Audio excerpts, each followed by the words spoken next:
Making headlines, Maldivian ambassador of EU states that benefits of the discussions held between the visiting high-level delegation of EU and the Maldivian government would be seen within this year. Islamic Ministry sponsors 32 patients to undergo bone marrow transplant procedures from the Zakat Fund. And Iraqi Health Ministry says that at least 25 people were killed and 65 wounded in a twin suicide bombing in central Baghdad.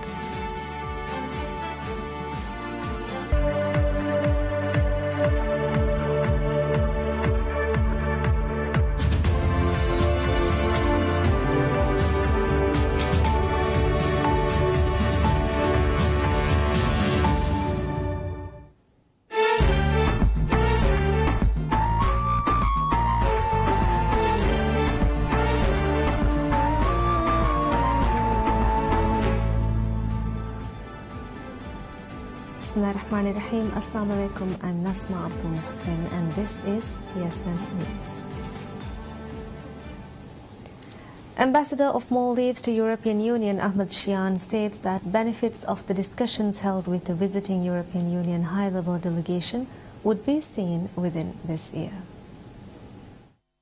The visiting high-level delegation from the European Union, led by the Deputy Managing Director for Asia Department of the European External Action Service EEAS, Paula Pampaloni, called on Minister of Foreign Affairs of Maldives Dr. Muhammad Asim, Minister of Fisheries and Agriculture Dr. Muhammad Shaini and the Minister of Gender and Family Zenisha Shahid Saki.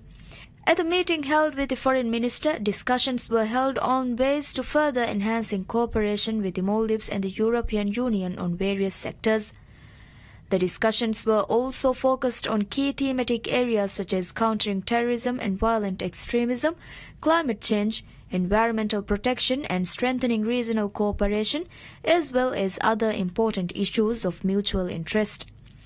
In an exclusive interview with PSM News, Ambassador of Maldives to European Union Ahmed Shian stated that the delegation briefed on the high scope of business opportunities in the European market.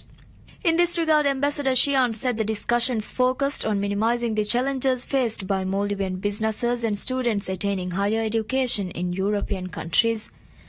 The visiting high-level delegation from the European Union is also expected to have separate meetings with Minister of Defence and National Security Adam Sharif Umar and the Attorney General Muhammad Anil.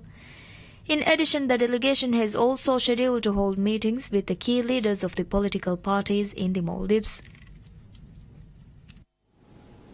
Minister of Health Abdullah Nazim Ibrahim reveals plans to implement internationally approved guidelines in the healthcare service sector.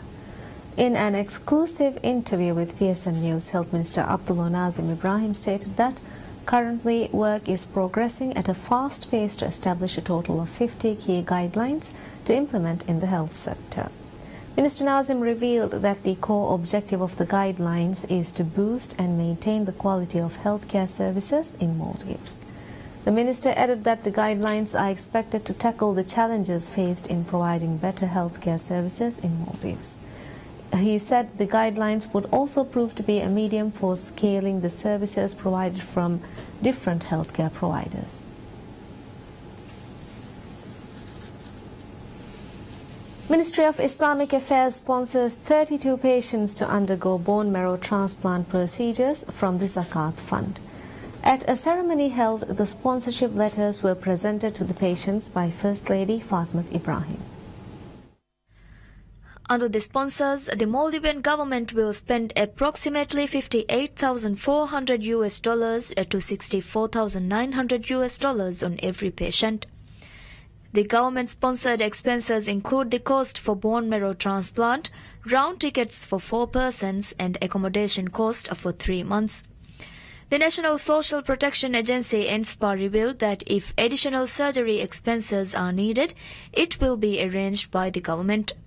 Speaking at the function, Minister of Health Abdullah Nazim Ibrahim assured that thalassemia screening facilities will be established in all inhabited islands of the country and noted that the government has established facilities in 13 atolls by the end of 2017. In the past 2 months, the Maldivian government provided over $1.2 million from Zakat Fund to sponsor bone marrow transplant procedures for patients. In this regard, the government sponsored 19 patients in 2015, out of which 12 successfully completed bone marrow transplants, while in 2016, 3 out of the 6 patients sponsored successfully completed bone marrow transplants. President Abdullah Yamin Abdul Gayoom pledged to sponsor at least 25 patients to undergo bone marrow transplant procedures within his first term in office. The pledge has been well achieved, with 57 patients having undergone bone marrow transplant procedures till date. Maldives National Defence Force MNDF captures a fishing boat of Seychelles in the exclusive economic zone of Maldives. The fishing vessel named FV Wicked Tuna 1 was captured while it was travelling outbound 38 miles north of Kaddu Island in Lamu Atoll. Citing the capture of the vessel, MNDF stated that the vessel was travelling from Sri Lanka to Port Victoria in Seychelles. MNDF said the vessel had 6 Sri Lankan nationals on board, and the vessel had not received a permit from relevant authorities before it entered the exclusive economic zone of Maldives. Ministry of Youth and Sports assigns Public Service Media PSM as the media partner for Youth Challenge 2018. The agreement of partnership was signed by the Minister of Youth and Sports Irtisham Adam and Deputy Managing Director of PSM Muhammad Ikram Abdul Latif. Addressing the ceremony, Minister of Youth and Sports Irtisham Adam stated that Youth Challenge 2018 would provide the optimum platform for showcasing the talent of Maldivian youth to the public. Addressing the signing ceremony, Deputy Managing Director of PSM stated that the administration of President Abdullah Yamin Abdul Gayoom has showcased exemplary efforts for the development of the Maldivian youth by expanding the scope of sports and job opportunities. Ikram highlighted that President Yamin has been successful in achieving his electoral pledge of producing 94,000 job opportunities and applauded the various developmental projects carried out by the current administration. Organized by the Ministry of Youth and Sports, the Youth Challenge aims to provide opportunities to have direct contact with training institutions, colleges, universities and other such organizations that offer training and educational opportunities in various career fields. Local and international educational institutions and other key government and private organizations from various fields participate in the fair. The first edition of Youth Challenge was held in 1999.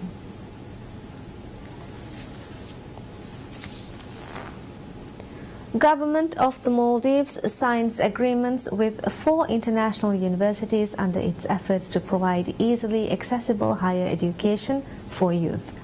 The agreements were signed by the Minister of Education, Dr. Aishat Shiham. The government of the Maldives has been exerting major efforts to provide higher education opportunities for school leavers and youth, with the aim to provide as many students with scholarship opportunities.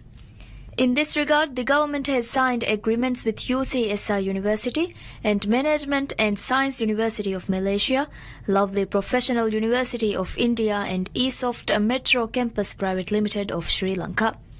Under the agreement signed, the universities will provide Maldivians with full scholarships and partial scholarships, which will include discounts from tuition fees and other assistance.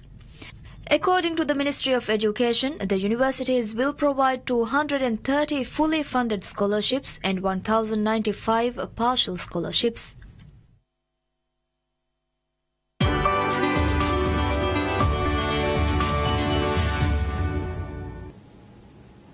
High Rise Private Limited reveals that Maldives Living Expo 2018 would commence with the participation of various world-renowned international exhibitors. Maldives Living Expo 2018 is scheduled to take place from February 15 to 17 at the National Art Gallery, with the participation of major real estate developers based in Maldives, along with participants from neighboring Sri Lanka. Briefing the media after signing agreements with partners for Maldives Living Expo 2018, General Manager of High Rise Private Limited, Muhammad Shaman, stated that the expo provides the optimum platform for local and international exhibitors to showcase their services. Visitors will be able to engage and get a lot of information and hopefully purchase their choice of accommodation in Maldives as well as neighboring Sri Lanka. We have very good brands coming here. As you know, we have as the main sponsor, we have Colombo City Centre, and as for sponsors, we have upcoming one project of Maldives, which is Coral. Speaking to media, Sales and Marketing Manager of High Rise Private Limited, Mariam Maisha Shujao, stated that the expo is expected to be carried out with various additional activities and is expected to be the biggest platform for Maldivians to purchase homes from neighboring countries such as Sri Lanka. In this regard, Maisha highlighted that easy payment plan options would also be provided at the expo. When looking on to the benefits and all others informations the visitors would get, it will be I believe it's going to be very important for the visitors to know about the upcoming real estates as well as the neighboring countries' real estates which are coming up, so that it will be easy for them to invest and have a second home in their neighboring countries. According to High Rise Private Limited, 28 local and international exhibitors would participate at the Maldives Living Expo 2018. Maldives Living Expo has been successfully held since 2013.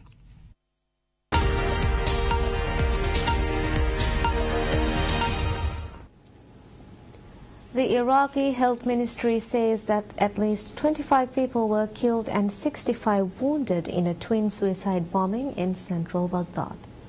The ministry said on its Facebook page that the toll could rise as more bodies were being discovered from the site at Aviation Square. The Iraqi Interior Ministry said in a statement that the attack was carried out by two men who detonated vests packed with explosives. Iraq declared victory last month over the IS militant group that took control of nearly a third of Iraq 3 years ago, but the militants continue to stay on and carry out attacks and bombings in different parts of the country.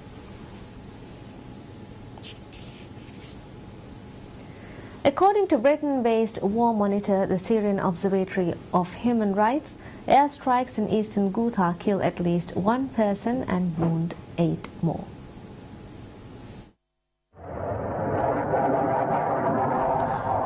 Videos uploaded to the internet showed smoke rising from targets after purported airstrikes in Arbain and other areas of eastern Ghouta. One video uploaded to the internet by the civil defense group known as the White Helmets shows members of the White Helmets rescuing an injured child after purported airstrikes in Douma. The observatory reported that Douma was hit by 8 shells from Syrian government forces, wounding 3 people and killing 1 man, adding that 5 others were injured in airstrikes in Arbain, which is under the control of Al-Rahman Brigade rebel group. According to videos posted on social media, rebels further intensified their attacks on Syrian government forces in the Idlib countryside. Fighters began a counter-attack against government troops and their allies in Idlib province, trying to roll back an advance that is fueling tension with neighboring Turkey. In the footage posted online, fighters said to be from the Free Syrian Army FSA affiliated rebel group Jaish al-Nasr could be seen firing at targets in Al-Khawin. In other clips, armed men from the Sham Legion, which is an alliance of Sunni Islamist rebel groups, were said to be firing at targets from armored vehicles. Idlib province is the biggest part of Syria, still held by rebels fighting President Bashar al-Assad, with a population swollen by Syrians who have fled government advances in other parts of the country. Assad has defeated rebels in many parts of western Syria with critical help from Russia and Iran.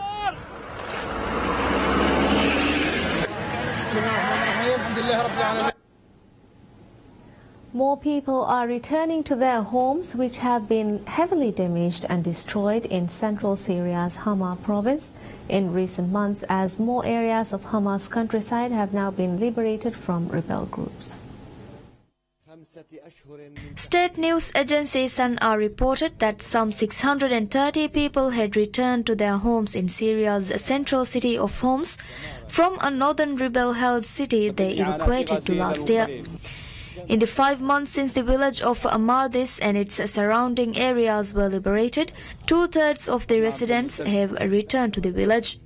Head of the village, Omar Khadur Al-Ahmad, said before the armored terrorist gang attack, 2,400 families were living in the village, and now that the army has restored the security in the village, the number of households who have returned has reached 1,600 families. The Social Welfare Association, in coordination with the United Nations High Commissioner for Refugees, has provided relief assistance to the village. The village has also begun to secure the most urgent supplies.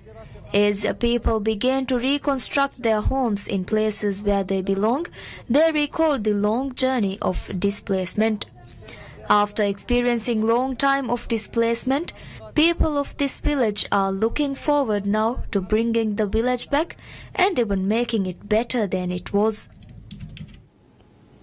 Palestinian President Mahmoud Abbas states that he would only accept a broad internationally backed panel to broker any peace talks with Israel, but he did not rule out a U.S. role in such a panel. The Palestinians are sitting at U.S. President Donald Trump's recognition last month of Jerusalem as Israel's capital, and Palestinian President Mahmoud Abbas told a meeting of senior Palestinian officials in a speech that the move had disqualified the United States as a peacemaker. Abbas's comments were made at the start of a 2-day meeting of the Palestinian Central Council, which is the Palestinians' highest decision-making body, which convened in the West Bank city of Ramallah, where 95 delegates will debate future strategies. U.S. Vice President Mike Pence, who is set to visit the region later this month with stops in Egypt, Jordan and Israel, has also been snubbed, and Palestinian officials have said they will not meet him because of Trump's Jerusalem call. Meanwhile, Hamas believes a bomb blast that wounded a member of the group inside and carries the fingerprints of Israel. The bomb destroyed Muhammad Hamdan's car as he was about to get in. A statement from Hamas, the group that controls Gaza, confirmed he was a member of the group without detailing his role. Hamas representative Ali Baraka visited the Sidon hospital where Hamdan is receiving treatment and said Israel was trying to divert attention away from Palestinian-occupied territory and moving the battle to a different playground.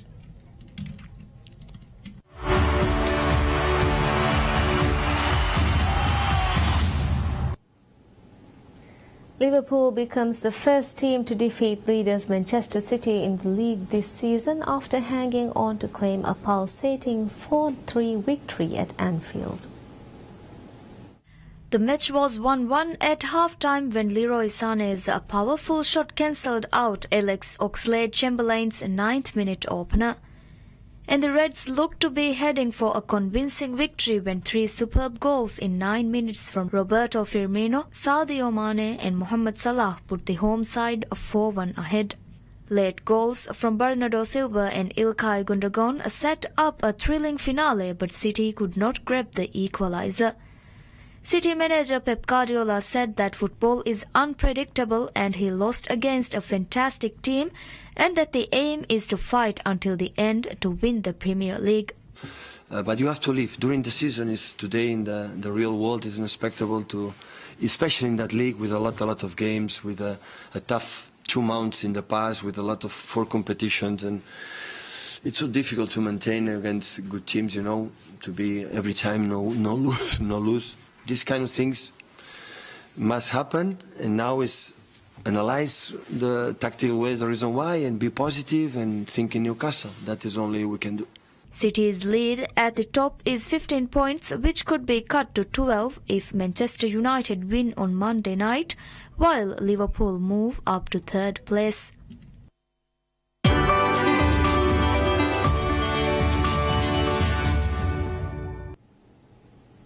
Jumanji once more dominates the North American box office over the weekend.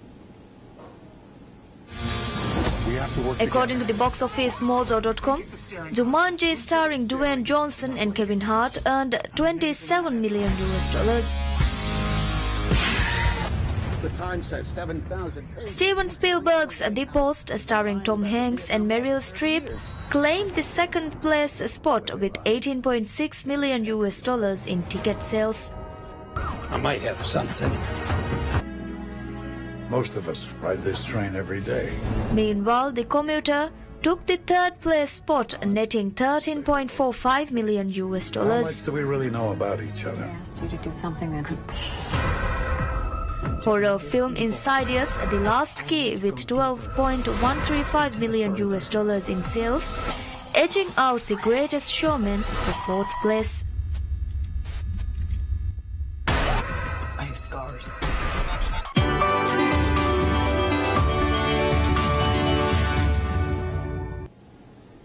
India launches its 100th satellite as Prime Minister Narendra Modi seeks to project the country as a global low-cost provider of services in space. A total of 31 small satellites were launched into space on Friday. More than half of the micro and nano satellites were for the United States and the remainder India, Canada, Finland, France, South Korea and the United Kingdom. India's space program has a budget of around $4 billion and Prime Minister Narendra Modi's government hopes the latest launches will improve its prospects of winning a larger share of the more than $300 billion global space industry. Indian Space Research Organisation ISRO used its workhorse Polar Satellite Launch Vehicle PSLV C-40, part of an advanced remote sensing satellite Cartosat-2 series or Eye in the Sky for the Friday launch from Sriharikota in southern Andhra Pradesh state.